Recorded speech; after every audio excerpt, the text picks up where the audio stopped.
Hello, everybody, and thank you for joining me today. It's Allan Laboucan with the Rocks and Stocks News Show. I've got another of my in the news shows, and I'm going to add on top of that, I've got a few companies to talk about, and then I will also do some stock charts that are standing out to me. So let's get right to it. Um, Orla announced the some exploration success at their Musselwhite mine in northwestern Ontario. Now, they acquired this project from Newmont, and Newmont at the time was selling all of their non-core assets so that they could focus on their tier one assets. Now, a project that is not a tier one to Newmont can be a very serious project for an Orla Mining sized company. But what I love about these kind of projects is that, first of all, with Musselwhite as part of Newmont, it probably didn't get as much love or attention as it should. And a company like an Orla can put a lot more money into exploration and enhance that project.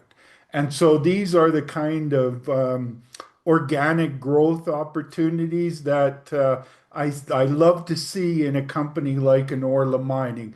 Now, I started picking this company before they brought their Camino Rojo project into production. It's still in production, it's doing very well. And I think it will continue to do that. But then they layered on top of that, they acquired the Musselwhite mine and they acquired a mine in development project in Nevada. So they've been an acquisitive company. They used the success that they had and are having at Camino Rojo to then bolt on other assets. And in this case, it was the Musselwhite mine from Newmont in Ontario. And they confirmed a potential 2 kilometer extension of the mine's main gold trend beyond current resources. So we'll look at the highlights. Mine trend extension confirmed. Deep directional drilling intersected high-grade gold mineralization over 1.6 kilometers along strike from the current operations, including 4.1 meters at 15.1 grams per ton of gold, with visible gold observed. Favorable geology continues on additional 400 meters, suggesting that the trend may extend up to 2 kilometers beyond the existing resources.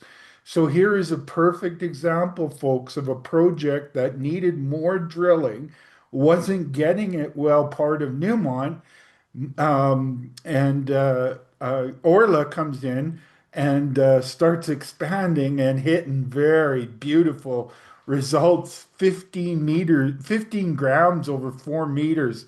That's some really impressive stuff. They talked about underground resource growth, high grade intersections in active mining areas support ongoing resource replacement and expansion efforts, including 10.1 meters at 27.2 grams per ton of gold and 15 meters at 6.89 grams per ton of gold. So even inside of where they're already mining, with some additional drilling, they can enhance that part of the project as well.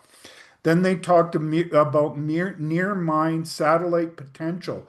Surface drilling within 10 kilometers of the mill has identified multiple targets for potential open pit satellite deposits, advancing medium term feed sources. So, in a nutshell, these highlights show you that this was a project that needed more attention. It needed more drilling. It needed more drilling in the where they're mining. It needed more drilling beyond the resource and in satellite targets as well. Um, they talk about the strategic significance. Musselwhite has produced over 6 million ounces of gold during its 28-year operating history and currently hosts 1.5 million ounces of proven and probable reserves. These exploration results indicate substantial potential to extend mine life and increase production from one of Canada's longest operating mines.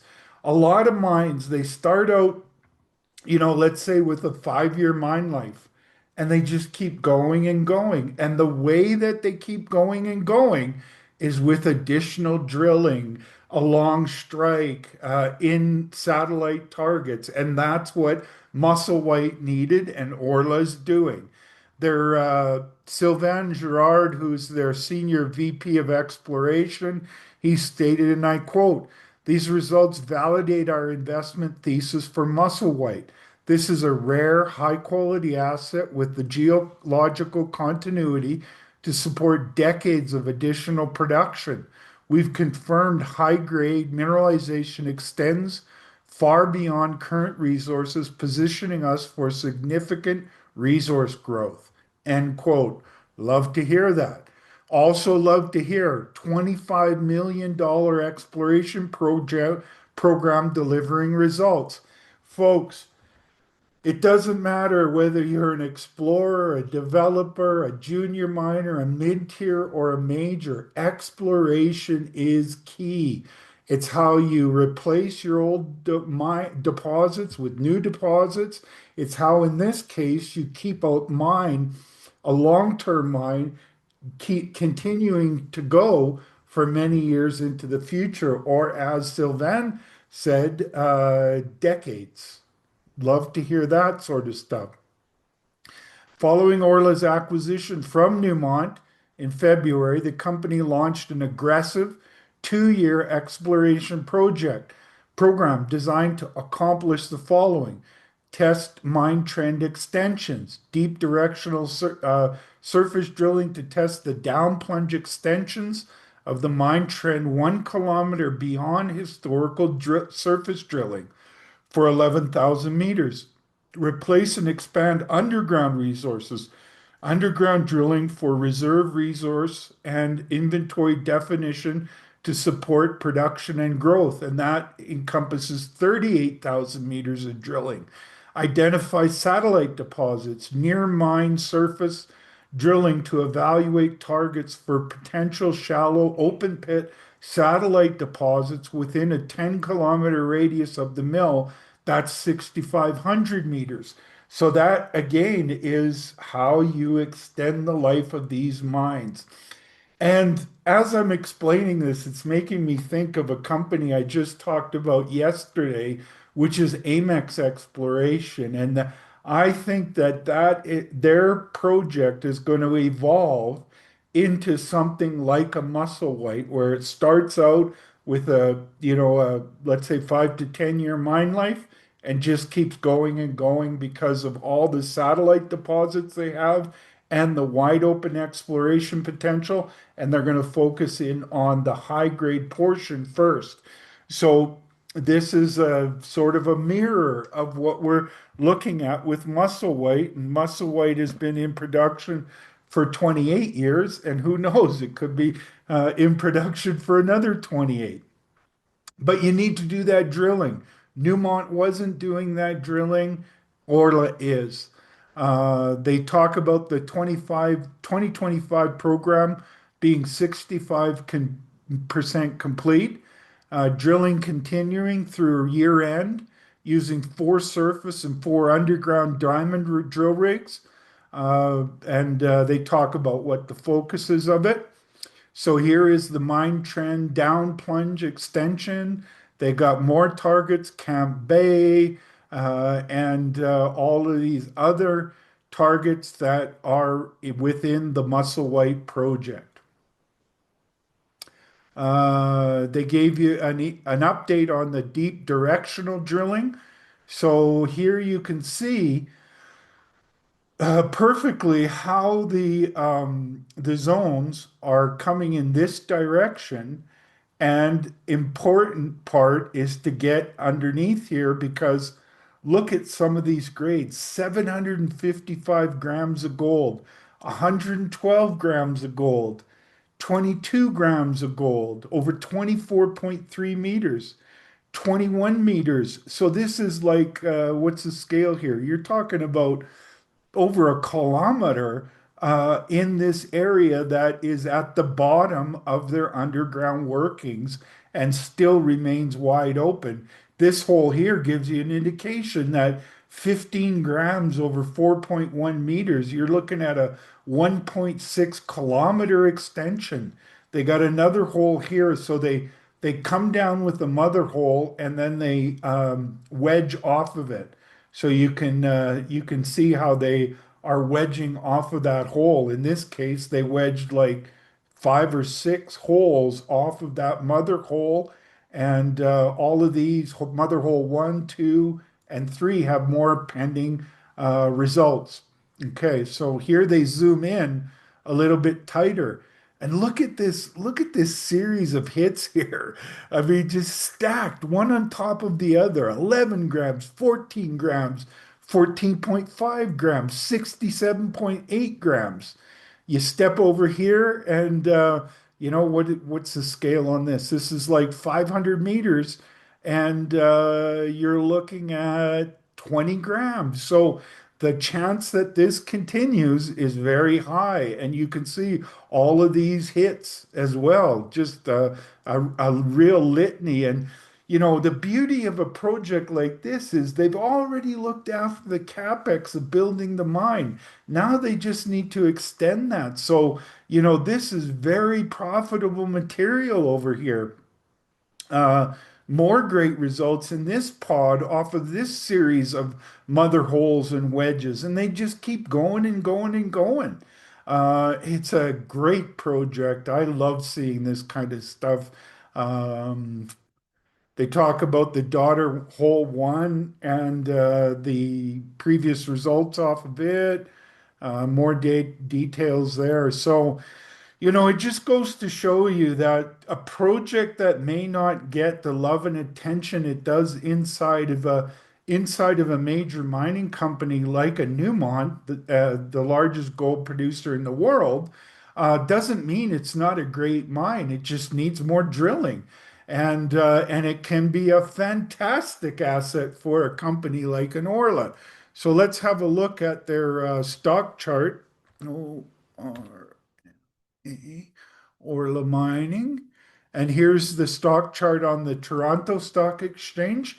The market loved the news release. They were up 12.44% today, or $1.78 to 16.09.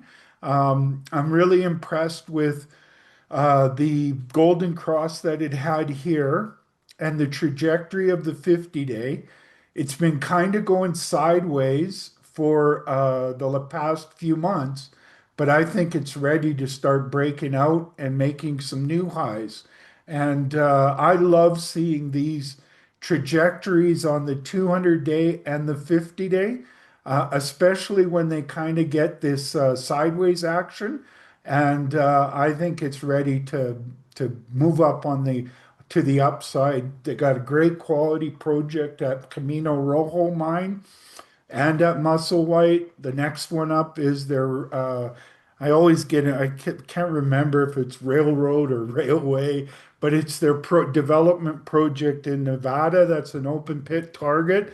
This company is a real dynamic mid-tier, and I'm very bullish on their future. All right. So next up, let me just get it up here. Next up is Heliostar.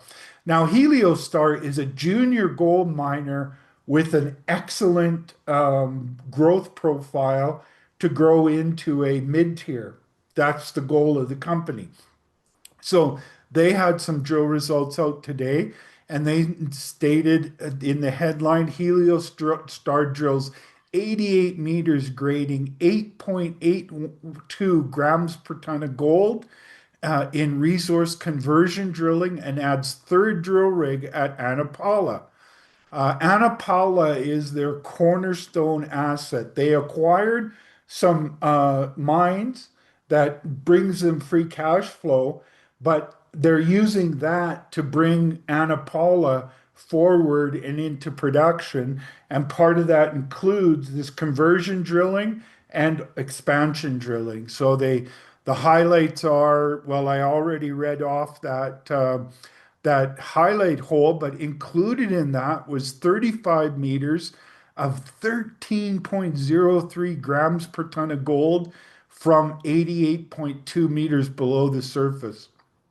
6.4 meters grading 5.16 grams per ton from 39 meters, so right at the surface, but then it just keeps on going. As you can see at 397 meters, they were hitting 14.3 meters, grading 4 grams, 4.19 grams per ton of gold. At 198 meters below the surface, they hit 20.5 meters, grading 4.61 grams per ton of gold. And because of the success that they're having, they added a third drill rig to the Ana Paula program to accelerate the drilling program. The project is 100% owned. They're doing 15,000 meters. Ana Paula is in Guerrero, Mexico. The primary goal is of converting inferred ounces to higher confidence classifications, as well as supporting the ongoing feasibility study and testing the next exploration targets around the Ana Paula deposit. Heliostar's CEO Charles Funk commented, and I quote, "The drill results from the ongoing Ana Paula program continue to provide exciting results. The infill focus drilling consistently returns broad, continuous intervals of strong grades as expected, and in some instances, hitting higher grade material than is currently estimated in the block model. We intend to make a construction decision for Ana Paula on the back of a feasibility study that will allow us to have the mine in production at 100,000 ounces per year in 2028. Our comprehensive plan to de-risk the deposit is ongoing and includes collecting additional technical data beyond assays that will help us design the mine. We are pushing hard toward this goal and as such have mobilized the third drill rig to the site in order to compress the timeline as much as possible. I see Ana Paula as a foundational asset of the high quality mid-tier producer we are growing towards." End quote. There's something that he said in here that I think is very important, and it's not just important for Heliostar, it's important for you as an investor when looking at any project, okay? He talks about the infill drilling consistently returns broad, continuous intervals of strong grades. They always say, a lot of people always say that grade is king in the mining business, and that's partially true.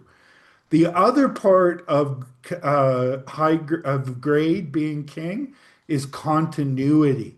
All right. If you don't have continuity and you have sporadic distribution of high grade inside of a system, you're going to have a challenging mine. You need that continuity. And that is what Charles pointed out. And then he also said that hitting high grade material that it then is currently estimated in the block model.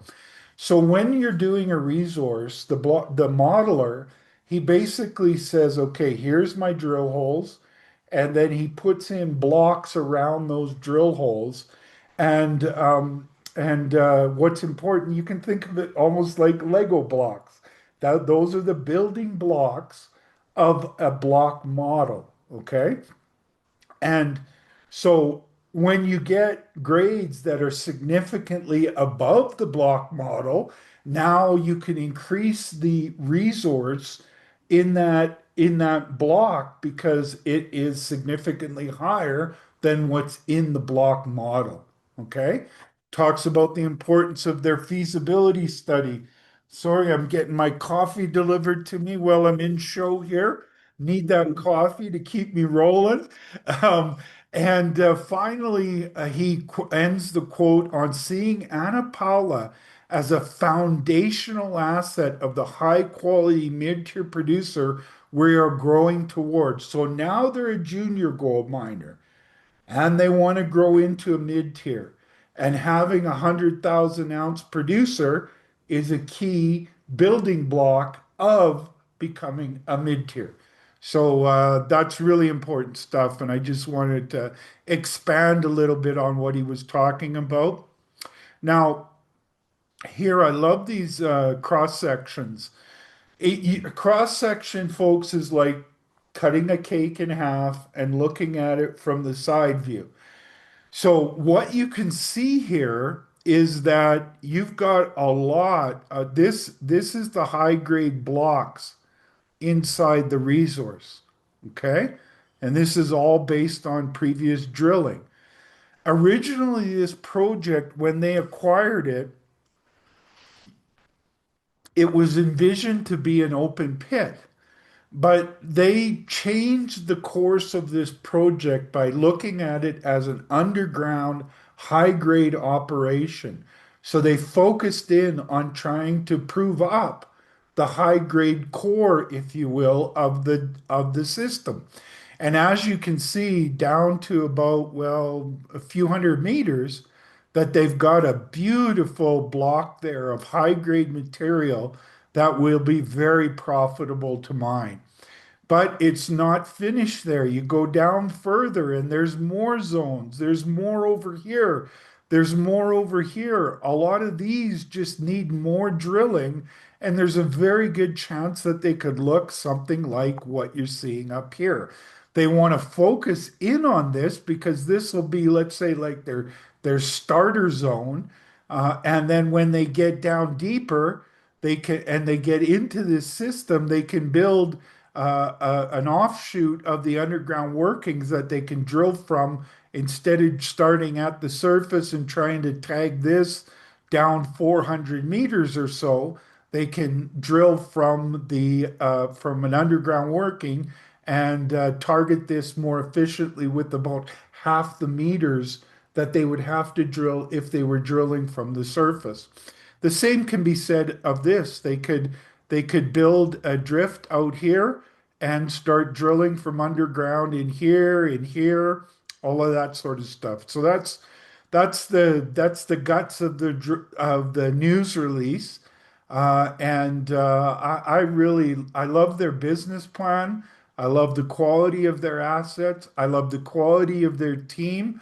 I think that they can deliver on what they are talking about, which is to turn from a junior gold miner into a mid-tier. All right, so let's look at Heliostar's stock. Why am I having trouble? Hold on a second here. Sometimes it's better if I put the name of the company in. All right, Heliostar. Okay, so as you can see, and as I've been covering the company, they're doing very well on the stock chart. They had a golden cross in early April, and then they've been trending up beautifully ever since then. I love to see the trajectory of the 50-day and the 200-day in this kind of a trend because that suggests to me that they've got a lot higher to go. And then you got to look at what are the catalysts. Well, the catalysts for this company are more production, more drill results, moving forward on their business plan, and they're doing a great job of it. Let me zoom out a little here because I see a beautiful cup and handle. So here's the top side of the cup at, let's say, about 220-ish. Then they had the bottom of the cup, and this is going back to 2020. Okay, so this is a long-term cup and handle. And then since 2024 bottom, they've been creating the right side of the cup. Now, what I'm looking for is when I watch the right side of the cup, then you got to consider, well, what is the handle going to look like? And a lot of times, what I see is if the right side of the cup significantly exceeds the left side of the cup, and it only has about another 20, 30 cents to do that. If it goes significantly above that, then the handle tends to be very shallow, very short-lived. Like I'm talking, it could be a matter of days or a week or two. And I think that that's exactly the kind of trend chart that you're seeing happen. So the catalysts are, in addition to the drilling and other work that they're doing, it would also include better prices of gold. And I'll talk about why I talked yesterday in my big weekend show about why I see gold, and I'll do a little chart read later for the gold price. So that is another important catalyst. And, you know, if you're an investor that is looking for a junior gold miner that can grow into a mid tier, there is not very many of those to choose from. Heliostar fits the bill. And not only do I think that they're going to reach their mid-tier goal, I think they could become a very large mid-tier. Charles Funk is a very talented geologist. He's the CEO of the company, and he's got a very good mind for the business plan and how to be an acquirer. There are great projects out there that are too small for a mid-tier or a major, but can be a company maker for a junior gold company.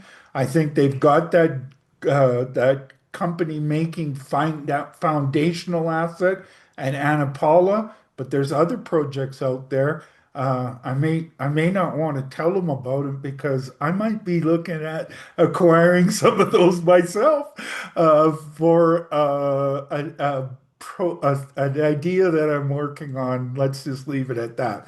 But again, Charles has a very good nose for how to find ounces. He did it with Vizsla Silver, one of it is my, not one of, it is my only silver unicorn. He was instrumental in that success, and now he's having great success at Ana Paula and building up the assets for Heliostar. All right. Next company is Northisle Copper and Gold. This is a relatively new pick that I started covering, I want to say about 2 months ago. And they gave an update today of their largest ever field program at North Island. They talked about the highlights. 2025 drilling will nearly quadruple from the original plan and has been progressing rapidly. The original plan has been expanded from 7,000 meters to over 27,000 meters for 2025. 11, let's say 12,000 meters are now complete, including approximately 8,000 meters of exploration drilling, total of up to 15,000 meters of infill geotechnical and condemnation drilling remaining in 2025. They're targeting up to 4 drill rigs by the end of 2025. They've increased their office and staff has more than doubled to support the execution of this program. Final phase 4 exploration results at West Goodspeed and Northwest Expo being assayed and released shortly. So they got plenty of catalysts, folks. Comprehensive baseline studies on the North Island project initiated in early Q4 2025. So right now they're doing baseline studies.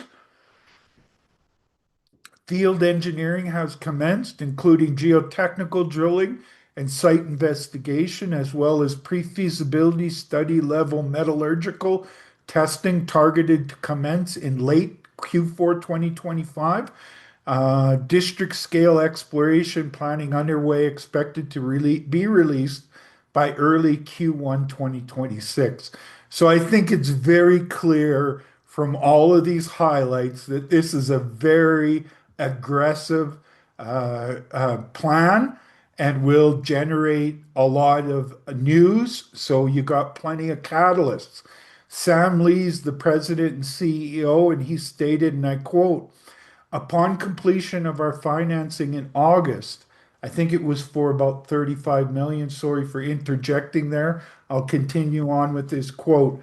Our team has been hard at work to execute against our vision of unlocking the potential of our 35-kilometer porphyry district as quickly as possible, starting with the North Island project.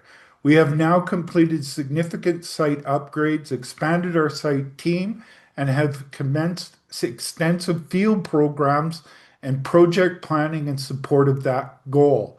We are continuing to work in earnest with our First Nations, provincial, and federal governments to ensure the swift realization of this generational opportunity for all right holders and stakeholders. End quote. So then they give you a rundown, sort of their checklist of their exploration and development milestones. Key project milestones include the following. Then they give you a list of what's all been completed. So this company is putting out plans and checking them off as they go along. They've got more here that look at all of these efforts that they're doing in 2025, 2026, and then ongoing efforts. They're going to a series of investor events where they're telling their story to investors at these various different conferences. They give you a drilling program update. So they tell you about all the work that they're doing, and here's their various different targets: Northwest Expo, Red Dog, Goodspeed, West Goodspeed, HEP, Hushamu, and there's others that you can't see. They're off the screen here. I'll have to let them know that they need to use a smaller image in their news releases so we can see those. Here's their Northwest Expo deposit and the drilling they're doing there. They got more drilling over here at the Cougar target. Um, yeah, it's a great project, as you can see. And this only represents, I wish there was a way for me to see the rest of this in their news release, but there's more targets and more property down over here as well. Uh, District scale 3D geological modeling. So here they're using a combination to create a 3D model, which includes their geophysics, structural interpretation, mapping, regional mapping, magnetic surveys, and this gives you an idea of all of the various different targets that they have and the various geophysical anomalies that are on and how that portrays at depth into regional or to depth potential as well. Uh, okay, so that's it for that news release. Let's go over and have a look at their stock chart. NCX is their symbol. NCX. Northisle Copper and Gold. And as you can see, they kind of created a cup and handle here. So here was the left side of the cup, here was the right side of the cup, here's the handle, and here's the breakout, which, means onward and upward from there. Zooming into a little closer, we go and look at the last year or so. And as you can see in the first quarter of 2025, they went through a golden cross. And since then, they have spent almost the entire time trading above the 50-day moving average. If you were a good trader, you probably could have bought it here and here. And it's actually getting kind of close to that 50-day. It should has a chance to start moving up. When I see these kind of trajectories of the 50-day and the 200-day, I find them to be very bullish trends that take the stock much higher. Today they were down a penny. or 6.69% to $1.43. But when you're looking at a trend and you're asking yourself, where can it go from here? It all comes down to catalysts. And this company is a catalyst-rich company, so I think they'll have plenty of stuff to talk about. All right. So on the negative news today, and it comes from one of my picks, which is Rackla Metals. Now, I had in my past reporting on this company, I had said that it is a swing for the fences kind of story. But, in swing for the fences kind of story, when they're doing their initial drill program, they can also have significant down periods inside of their trend. And their results did not meet expectations. And I'll show you later how the stock was treated very poorly. So, initial results from the 2025 program on the grad project. This is the results from the first three drill holes of the 2025 campaign on the grad property. Holes 0, 1, 0, 2, and 0, 3 tested below the high-grade BITE showing discovered in 2024. So they did surface sampling and then they drilled underneath it. Unfortunately, I had to say results from these first three holes failed to return any continuity of the mineralization discovered at surface and did not intersect any significant gold mineralization. It did hit gold, just not of the tenor that they were hoping for. They do add that, however, assay results are still pending from additional holes which showed more prospective veining alteration and mineralization. They talk about the 2025 program was their first maiden drill or their maiden drill program on the property, and management believes it was the most logical step to evaluate the high-grade results from the 2024 surface sampling on this steep cliff face. Rackla is encouraged that the reduced intrusion related gold system model appears to be the correct model for the property, as indicated by the strong correlation between gold mineralization, bismuth, and tellurium. However, only minor isolated gold values were returned in these initial holes, with the best being 1.16 grams per ton of gold over 4.75 meters in hole 003. While this is disappointing, there are still 7 holes to be reported, and some of these exhibited the highest vein density, strongest alteration, and greatest concentration of bismuth minerals observed in the core to date. So, folks, in the exploration business, a friend of mine, a geologist friend of mine, who's sadly no longer with us, he was one of my best friends in the mining business, Scott Weeks, passed away much too young. But I remember having conversations with him, and he said, Allan, we're in the kill it or make it live business. So when I look at this, I ask myself, did they kill it or did they make it live? Well, they didn't make it live per se, but they certainly didn't kill it. They wounded it, but they didn't kill it. And I'll show you why I say that they wounded it, but didn't kill it. First of all, they didn't, it's not like they didn't have any gold in the system, 1.72 grams, a half a gram, 0.84 of a gram. So there's gold in the system. Now, of course, it's not as high grade as the surface samples, but that's not unusual. A lot of times the surface samples can be overly high, and it's what's in the truth machine that matters.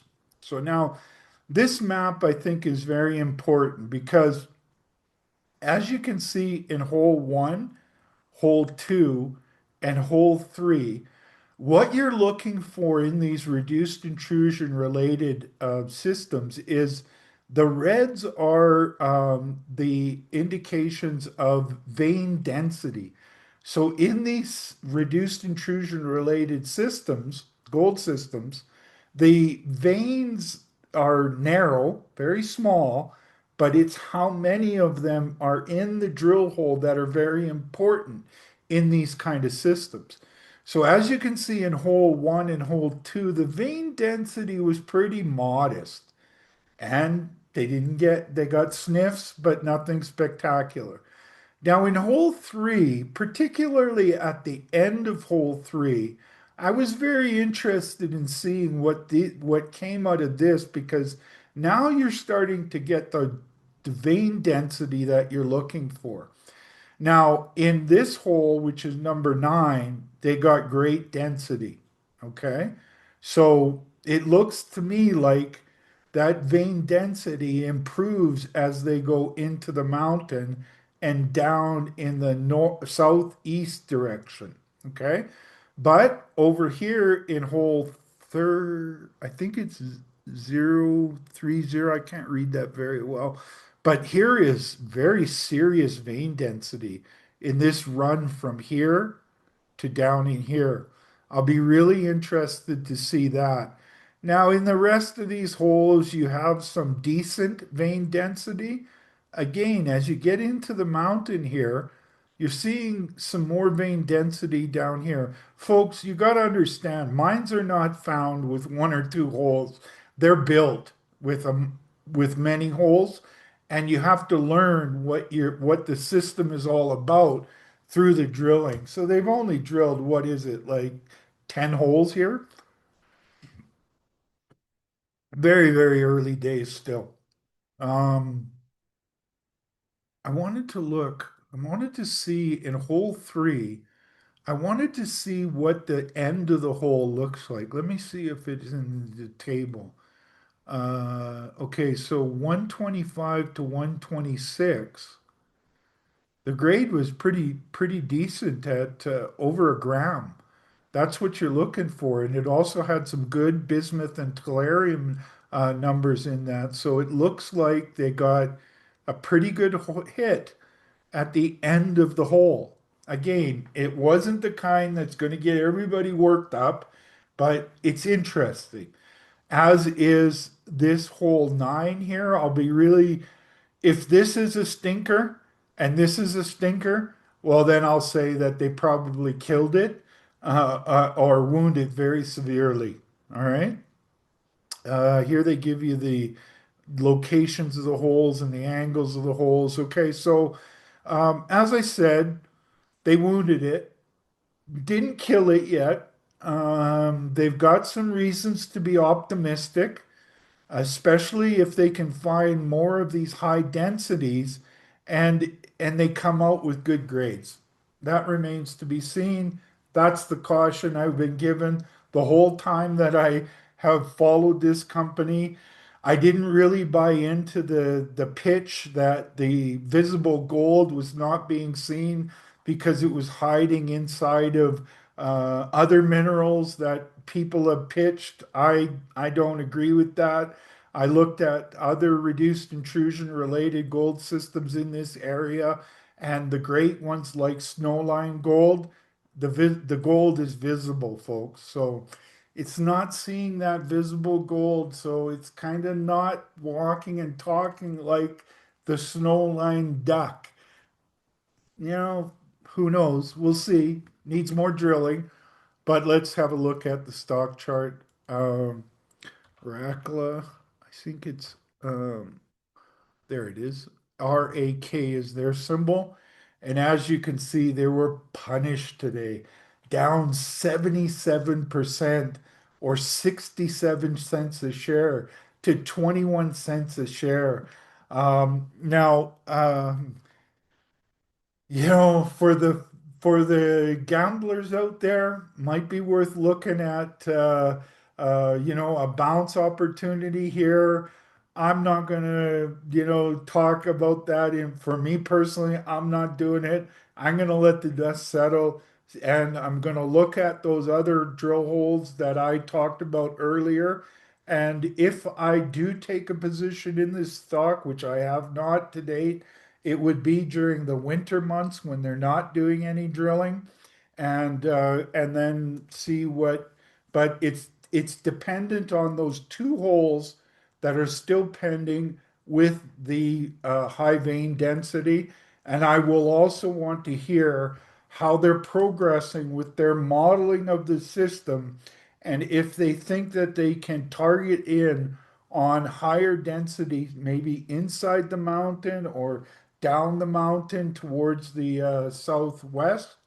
So there's a lot pending on whether I would personally take a position in this company, but that's the nature of high risk, high reward exploration. They were looking for a snowline look-alike. If they hit it, it would blast off. If they didn't, this is what you're going to see, which is what I talked about in my previous coverage of this company. So, like I said, they wounded it. Don't know if they killed it. We need more data. So I'll await that data and report on it when I hear it. Okay, now I wanted to talk about some stock charts that have caught my attention of late. I do a lot of my homework, and Argenta has a beautiful cup and handle here.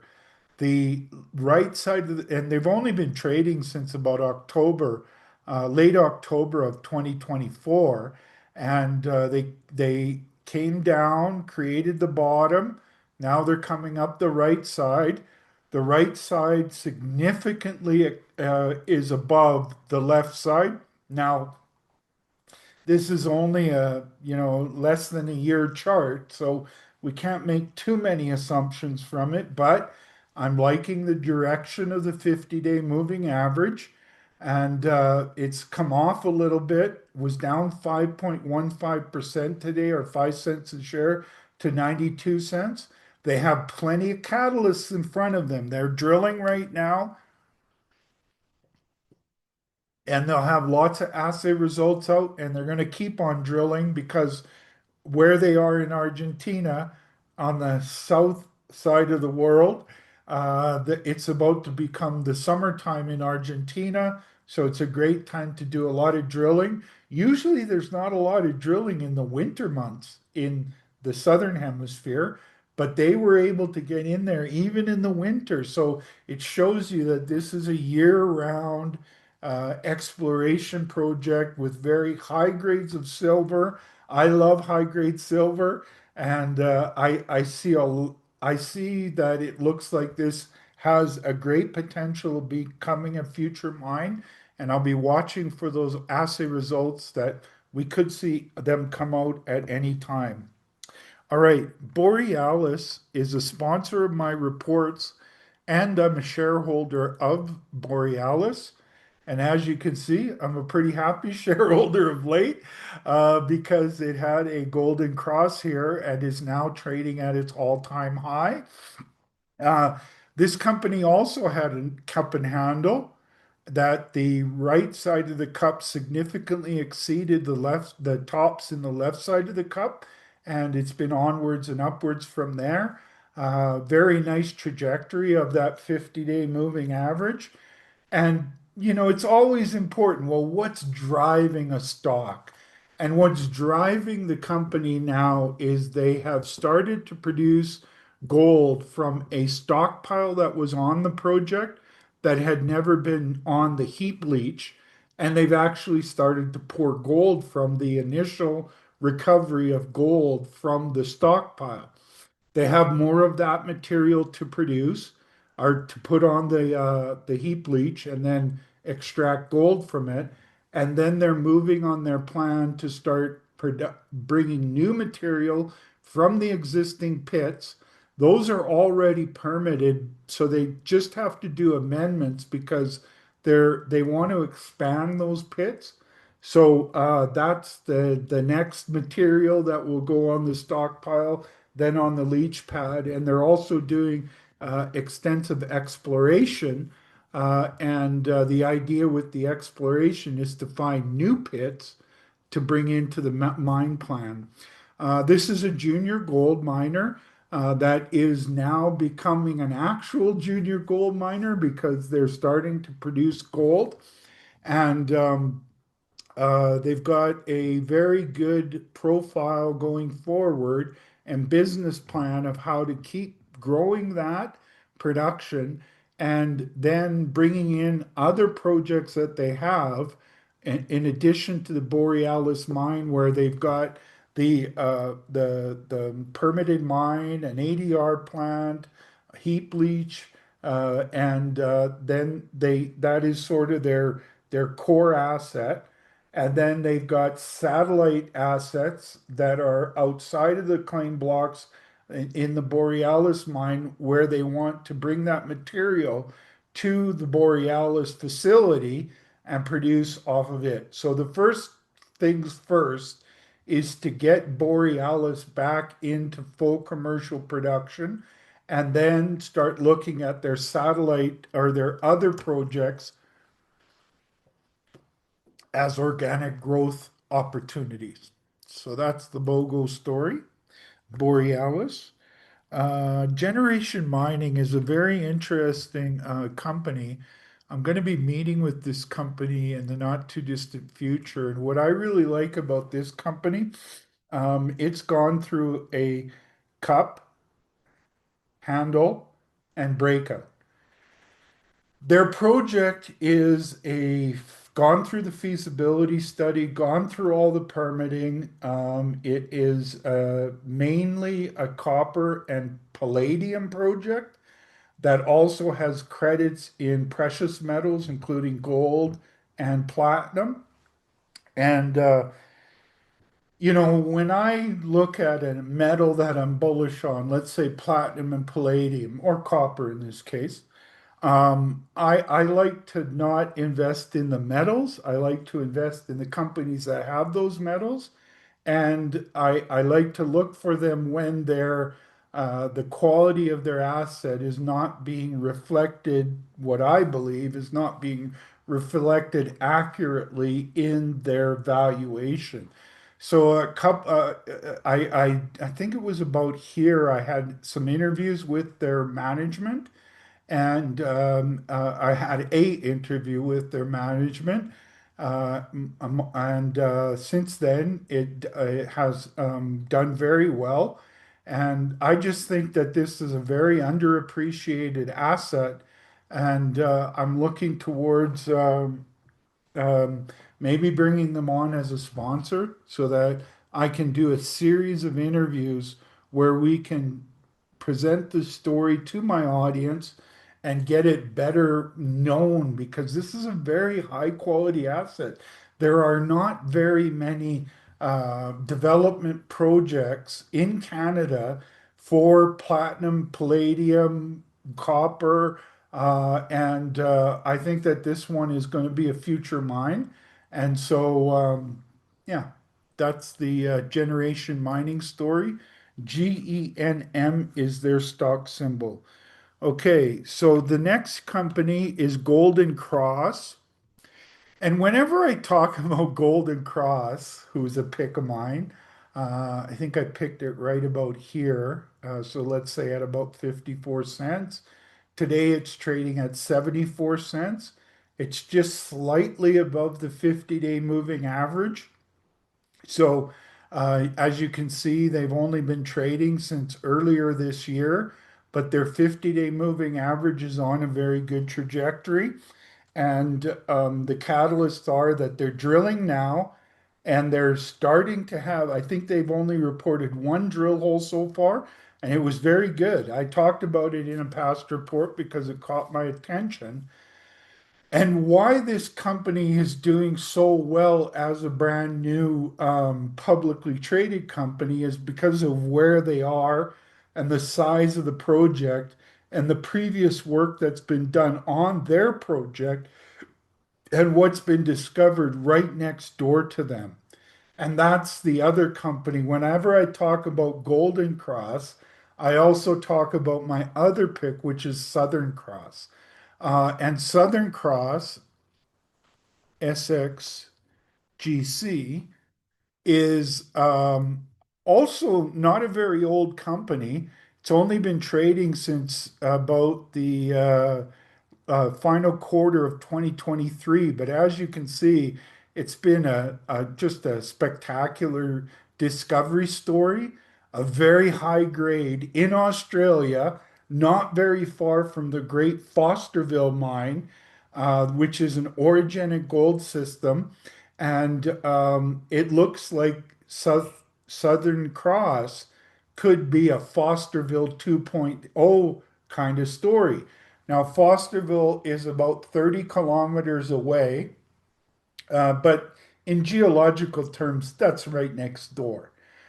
And it has the same kind of rock, ages, it has the same kind of structural story, had historical mining on it, and they've found a very important discovery. Now, when I started covering it, was down in here somewhere, right about here, because I had noticed that it had come down below, it had created a very bullish cup and handle, and well, it was in the process of creating important bullet cup and handle bullish trend. And so I picked up on it before it went through the 50-day moving average. And since then, it has created the right side of the cup, the handle, and now it's onwards and upwards from there. This company, I also recently talked about their assay results from their drilling. They got a big drill program underway. And so how I look at this is I think Southern Cross could be a Fosterville 2.0 kind of story, which is very exciting to me because this could be a fabulous company maker. It could be an asset that other bigger companies want to acquire, and or they could build it into a mine. And they definitely have the valuation that they could build this into a mine themselves, or they could be a target for a takeover. So I see Southern Cross as a Fosterville 2.0 kind of story, and I think of um, Southern Cross, or sorry, Golden Cross as a Southern Cross 2.0 story. Got a lot of 2.0s in this part of the show, but that's what I see is the potential for a Golden Cross to be a Southern Cross 2.0 kind of story. I mean, they're literally only a few thousand meters from the discovery that Southern Cross has made to where Golden Cross is currently drilling. They've already done a lot of drilling. They can drill year round. They're financed. They're cashed up to do a extensive. I think they're cashed up for all their drilling plans throughout 2026. And so um, they've got a lot of pending results. I think they've only released one hole of their current drill program. So they got a lot of catalysts ahead of them. They're in a great area, large land package, important discovery right next door to them. So have a look at Golden Cross. And why I picked them, or why I'm talking about them today, is I like when you see them come down to their 50-day moving averages. Like back here, you saw it come down to the 50-day, and then it had a significant breakout. Down here was 44 cents. Up here is 95 cents, so a double. Okay. Now they're back down to about their 50. Well, they got down to slightly below their 50-day moving average at about 68 cents. They're not trading much above it right now, but they have plenty of catalysts. So I think that those catalysts could help them break above a dollar and onwards and upwards from there. All right. Uh, KLDC. Now, this company is an explorer in Kirkland Lake, Ontario. And I started covering it at about 20 cents a share.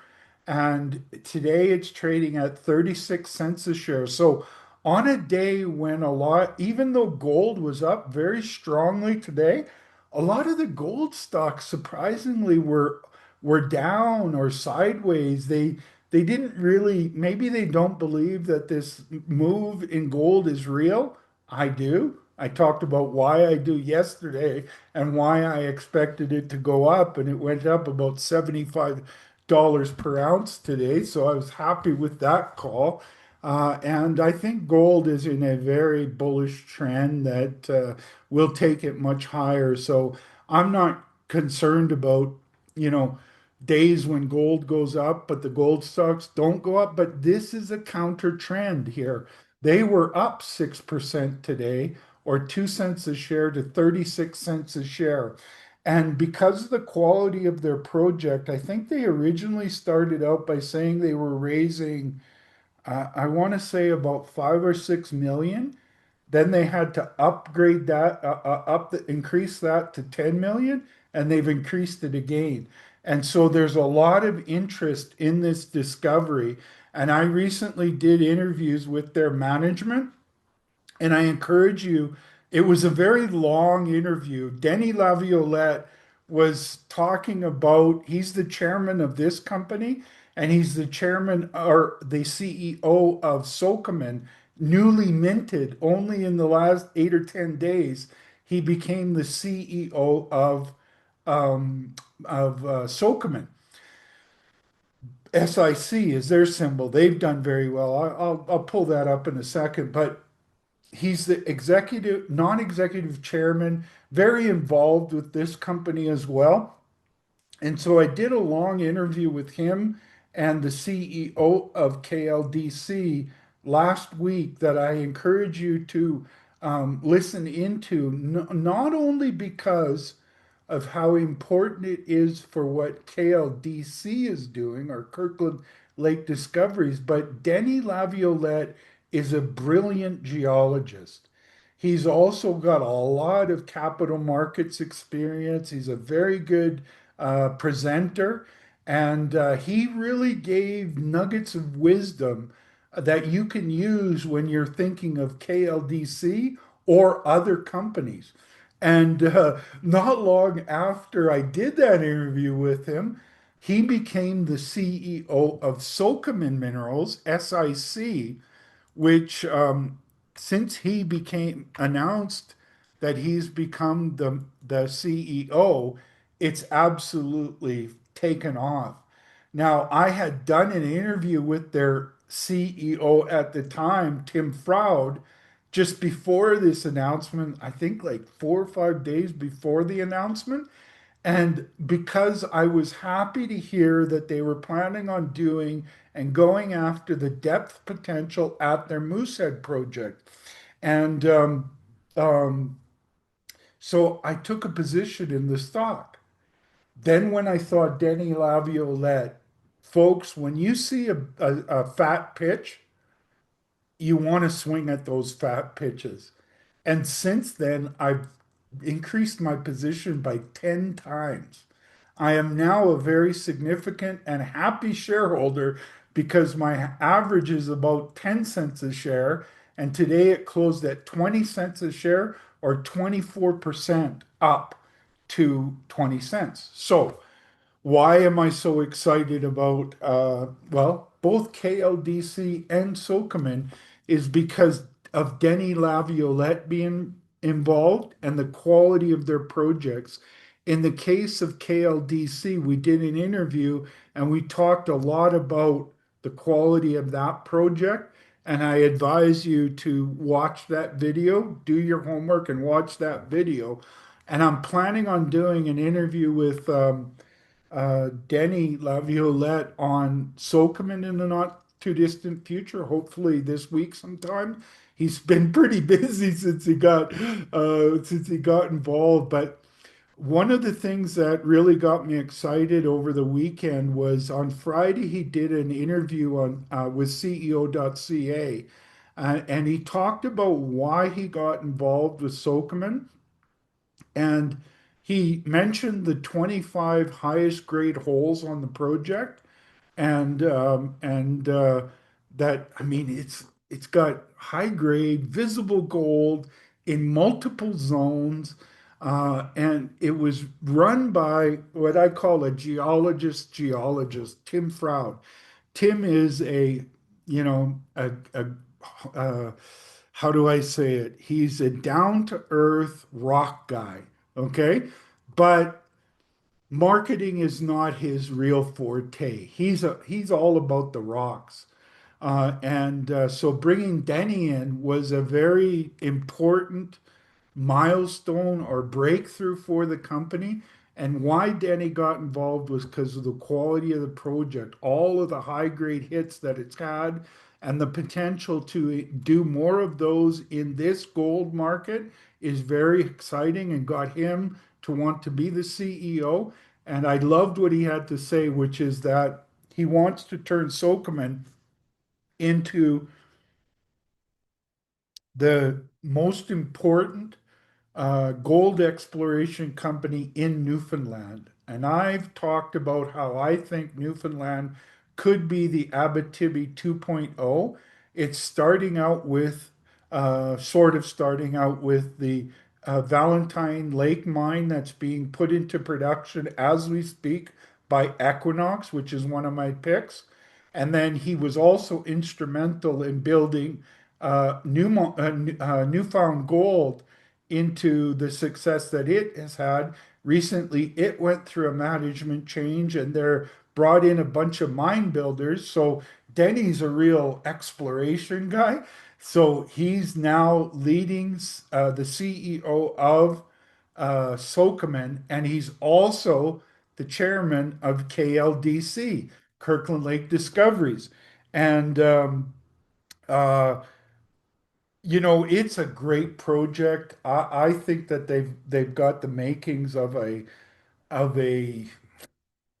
they're looking for an elephant, and I think they've started to drill into the elephant. They have a bunch of assays pending. They're doing this big financing that will put them in a position to drill through the winter and into next year. So, both of these companies are sort of indicative of what I look for in explorers. I want these high quality projects, and both Kirkland Lake Discoveries and Sokoman have those high quality exploration projects. And then what I want to see them do is to have important discoveries. I think that KLDC is on, Kirkland Lake Discoveries is on the verge of making an important discovery. I think that Sokoman has already made more than one important discovery, but it's an underloved company, and Denis Laviolette is doing everything he can to make it more loved.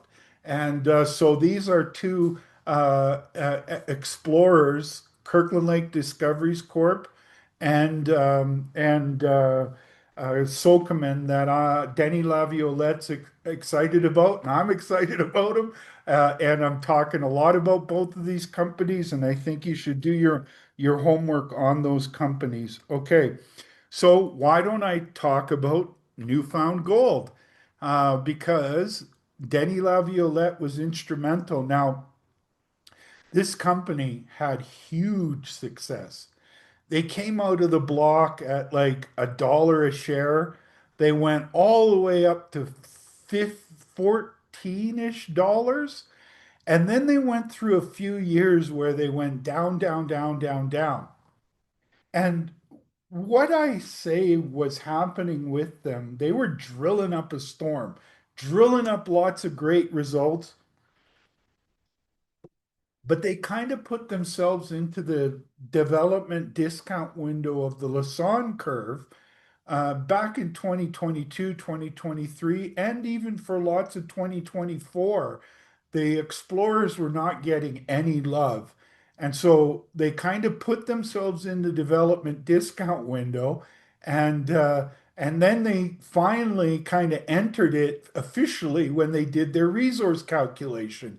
And the market was looking for a lot bigger of a resource, and it got hammered down. Now, they did that resource with an eye towards bringing the project into production. So there wasn't a lot of arm waving in the resource estimate. There are, not all resource estimates are created equal. Sometimes you have to go with a conservative one when you're trying to bring something into production or quickly start doing preliminary economic assessment on it.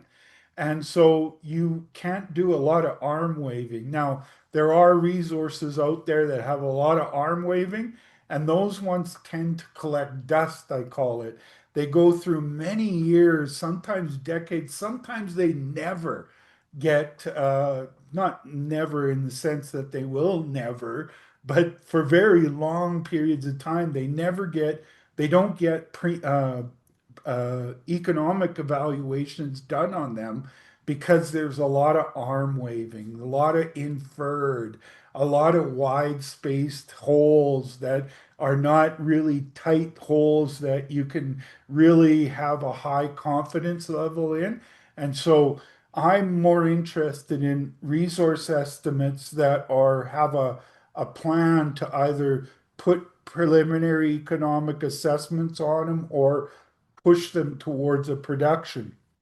And that's what's happening at Newfound Gold. So after the initial and long-term bottom in the stock that almost brought it back to where it started, so a full round trip, they started talking and making moves to bring in new management and new management that is very talented at building mines. Okay.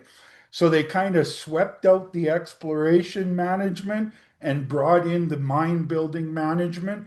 And since then, have improved quite significantly. And they've gone through a golden cross. They put out lots of results. They're making good milestones towards building a mine at the Newfound Gold's project. So this is kind of like, Abitibi started out over 100 years ago. And since then, there's been hundreds of millions of ounces produced over several mining companies. And I really believe that Newfoundland is going to become the Abitibi 2.0 in Canada. All right. Now that's a big statement. So how do we start out? Well, you start out by having a mine like Valentine Lake that's being built and is now moving into full commercial production over the next 6 months by Equinox, one of my picks that has done very well. And I think it's a cornerstone, one of their key cornerstone assets. And so that's one mine in the Abitibi 2.0. This will be another mine in the Abitibi 2.0 story. And I think Denny, with his Sokoman, could have another big success and this time it will be a success coming into a very strong market for gold. Okay. So, love what I see happening with Newfound Gold, new management team, building a mine, and I'm really impressed with this golden cross here and how significantly it's trading above the 50-day moving average. So let's look, looking back at a year ago, it was correcting, had a steep drop, and now it's turned the corner and it's heading in the right direction again. It's a great project. No matter what happens with the stock, ups, down, sideways, it's a great project. They got a lot of very high grade gold. It reminds me a lot of Fosterville or Red Lake, that was a company maker for Gold Corp. I think they've got one here, and now they're moving it towards production, and I'm happy to have picked them before they went through their golden cross when they were trading down around a couple bucks a share. As of today, they closed at $3.37. And again, on a day when gold was up, but the gold stocks were kind of soft, had a counter trend rally and they were up showing relative strength, 5.31% or 17 cents a share to $3.37. So these are some of the things that I wanted to talk about today. Um, okay, so the last few I have here, I'm going to try and work through them fairly quickly. One of them is Pacifica Silver. Uh, and they trade on the venture exchange or on the Canadian venture exchange. And as you can see, they've really been on a tremendous run over the last since the summertime. They're doing a bunch of drilling. They're a silver focused company in Mexico. And if you're looking for silver, all roads lead to Mexico. They've got a very good project. They brought in some other companies like my silver unicorn, Vizsla Silver is an investor in this company. First Majestic and another company and other key shareholders, and they've loaded up with cash. They're doing a bunch of drilling. It's a great project. The stock has been breaking out quite significantly since this low here. This is about where I started covering it at, let's say, about $1.10. It closed today at $1.46. It was down 2 cents or 1.35%. I love this project. I love the team. I love that they're cashed up. Take a look at Pacifica Silver. PSIL is their stock symbol. Kimbaya is down in Colombia. They're right beside the Segovia mine that's doing very well for oh gosh, the name is escaping me. I'm sure it'll come to me, but it's a fantastic mine that's just a free cash flow machine for the company that has it. They're a pick. I should remember it, but for some reason the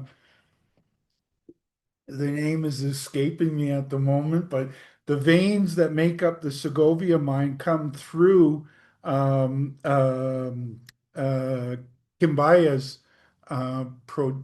Wait, hold on, got the wrong chart here. Kimbaya.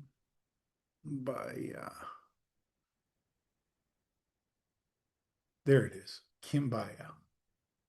There we go. That's the chart I was looking at. So as they started drilling a few months ago, I had done some interviews with them a few months ago and made them a pick. I'm very happy that I did. They've doubled since I made them a pick. I talked to their CEO and their VP of exploration, was very impressed with the quality of work that they were doing. And Aris Mining. Sorry, finally came to my mind. Aris is the company that has the Segovia mine right beside Kimbaya's project that they are drilling now. Okay, so as they announced that they started drilling, look at how it has traded consistently since it broke through the 50-day moving average. It has consistently stayed above the 50-day moving average, and the 50-day moving average is on a very bullish trajectory. I'm really excited to see their drill results. It is a drill hole play, folks. So bear in mind that, it doesn't guarantee just because the stock is up double from where I originally started picking it, doesn't mean that they're going to hit. They could get dusters. Who knows? That's exploration. But the reason that I am covering this company is because there is such an important mine right beside them that Eris has, and the veins that are being mined at Eris go up and through Kimbaya's ground.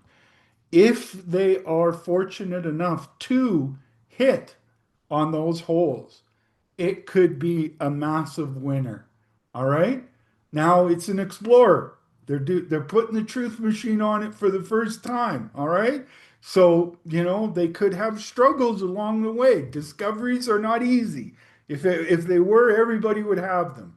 But when it comes to a exploration target, I'm very bullish on this project. Like I said, it's right beside Segovia. The veins go through their property and they're drilling them now. So I'm keeping my fingers crossed that they make an important discovery. And I do believe that they have the potential to make an important discovery. And I also think that they could make discoveries on their other projects in Colombia as well, not very far from the one they're drilling. It looks like they could have a porphyry center on that project. So, even if let's say they got completely dusted drilling right beside Segovia. Well, they've got this porphyry target not very far away, and they're cashed up. So they could pivot, and that's a great option to have in an explorer. So that protects your downside when they're loaded up with cash, and they could pivot if they get a duster. I don't think that they're going to get dusters because of all the veins going from Segovia through their project and all the historical mining that has been done on that project. So we know that there was the Gallamperos, or the small scale artisanal miners, have been mining this project. So it kind of says, here's where you want to go. They kind of do that homework for you. So I have a lot of reasons to be confident that they will make a discovery, but even if they don't, they've got this porphyry target not far away. So they've got let's say, a downside protector. So, keep all of these things in mind when you're looking at Kimbaya or any explorer for that matter.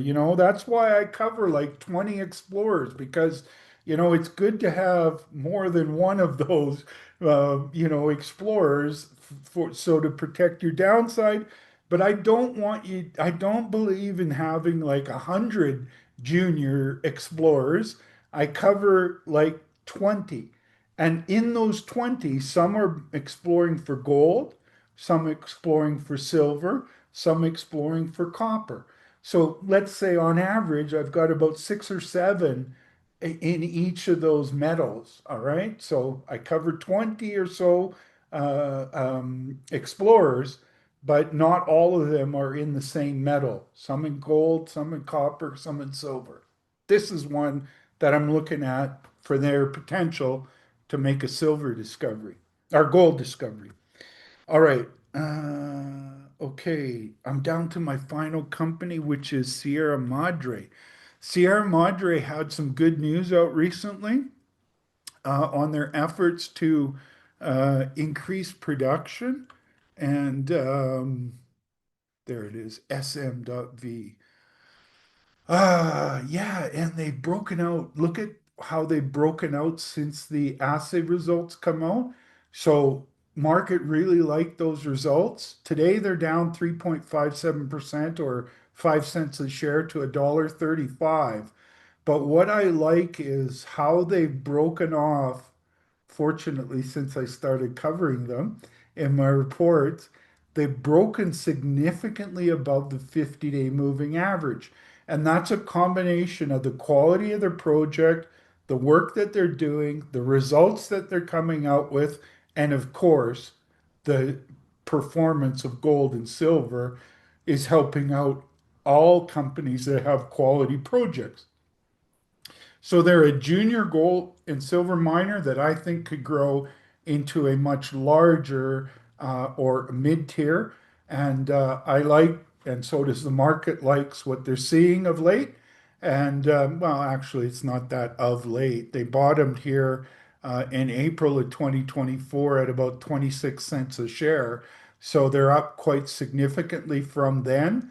But you don't have to, folks, you don't have to get the lowest price. Okay. And I never get worried. So what? I picked them at, let's say, 80 cents a share. I didn't really pick them because I thought they would go up 55 cents a share from 80 cents. I picked them because I think that they're going to grow into a much larger company. Now, of course, I would have loved to have picked them at 25 cents, but sometimes uh, they're more valuable, or not more valuable. How do I say this properly? Sorry, I need to get this just right. Sometimes they're less, their value is cheaper even after they've gone up because of the fundamental improvements to the companies. I even talk about that in Agnico Eagle, the one of the large top three gold miners in the world. I picked them at about $60 a share. They're now trading at $230 a share, and they've had a very big run. And but I actually make the case that if you look at them based on the free cash flow, they're actually cheaper now on a relative basis to the free cash flow than they were when they were trading at $60 a share. And why do I say that? Well, the price of gold has moved up quite dramatically. And as it's been moving up, they've been making quarter after quarter of records in free cash flow. So if you're looking at it on a free cash flow basis, they're actually cheaper, even though they're up. What is it, four times from where I originally picked it? So, this is how I talk about relative valuations, okay? In this case, they're much like what I see. They're cheaper now than they were when they were 25 cents. How do you say that, Al? The quality, what they've added to the plate is making them less risky and more valuable. All right. And yet that hasn't been fully recognized in their valuation. So again, you don't need to get the lowest price, folks. Just because you didn't buy it at 25 cents doesn't mean it's not a good buy at 80 cents. Sure, you could have seen, but when it was 25 cents, you were taking on a lot more risk than you are at 80 cents, okay? Because of what they've done in between going from 25 cents to 80 cents and from 80 cents to $1.35. All right? End of rant. All right. Let me just do a quick rundown on gold. I made a big argument yesterday of why I think that gold is going a lot higher. Participated today by being up about $75 an ounce, and it's up again in overnight trading on the futures market.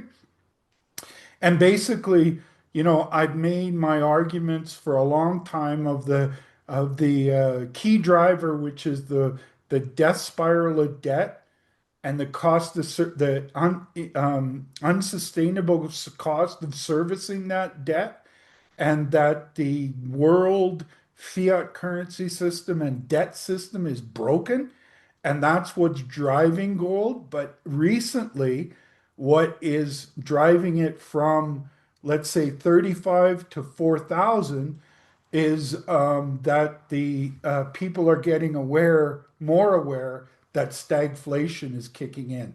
So what happens in stagflationary periods? Well, it's very bullish for gold, silver, and precious metal stocks. And during this, actually, when gold and silver were going sideways during the summer, the gold and silver stocks, the ones of quality, were actually going up and significantly up during the summer months. They were also getting a lot of financing to either develop them if they're a developer or a junior that wants to turn on a mine, or an explorer that has important discoveries. They were all seeing their trends up while gold was sideways. And then at the end of August, when the Federal Reserve talked about lowering interest rates, it became more aware to people, I think, that the reason that they were lowering interest rates is because the jobs market is in free fall, and that means that the economic growth is going to slow down and has the potential to go to 1% or less than 1%, or maybe even into a recession. So you've got weakening economic growth, and when you lower interest rates, you drive inflation higher. And so it's currently sitting at about, in the official government numbers, at about 3%. In the real economy, it's significantly more than that, probably double that. But let's use the government statistics. It's at 3%, and it looks like it's going to 4 or 5% according to the government statistics, in the real economy, if it goes to 4 or 5%, that really means 8 to 10%. So now you've got real serious stagflation problem. And gold is sniffing it out, as is silver. As you can see, look at how it's moved from 35, 30, let's say 37 to 48, and it's about to go in. And I talked yesterday of why I think it's going to go above its all-time high and then make a series of new record highs. So gold and silver and the precious metal stocks are all sniffing out stagflation. So when you see a move like this or a move like this, that you've seen in gold, or you see golds and silver stocks moving up, a lot of the gold and silver bulls and the precious metal stocks, they start getting fearful. They say, "Oh, well, they moved up a lot. Are we going to have a big correction?" I don't think we're going to have a big correction because now, in addition to the death spiral of debt, the unsustainable cost of servicing the debt, the broken fiat currency and debt system that have been driving all gold and silver, gold up and silver up, and now you throw on stagflation, and that's extremely bullish. And I think we're heading over 4,000. I think we could see 4,200 or higher before the end of this year. So, what are we looking at a couple months from now? And into 2026, early 2026, I think we're going to see $5,000 an ounce gold. And it's a lot to do with those long-term indicators and this stagflationary problem. And it's being caused by a combination of the tariffs are going to slow down the economy and drive inflation higher. And now the Federal Reserve is getting into the act by lowering interest rates to try to support the imploding jobs market. And when they do that, they're going to drive inflation much higher. They're by doing a quarter point move over the next few meetings, that's not going to do anything meaningful to the jobs market or the economy. And I think that there's a very good chance that they could up that to start doing 0.5% moves and moving back towards the free money era, which is another very bullish thing for gold because that drives inflation much higher. All right, that's my rant for today. I always try to make these shows an hour, but I know they last longer because I got a lot to talk about. So, I'm trying to help you do your homework, bring you great ideas to do your homework on. You need to speak with your financial advisors. I always emphasize the homework because I think the most informed investors are the most successful investors because they know what they're investing in and why they're investing in it, so they don't get shaken out when you've got fluctuations in prices, and they tend to buy better and they tend to hold on to their winners better. And that all comes down to being well informed. So you should be well informed. Do your homework. Have a great day. We'll talk to you soon.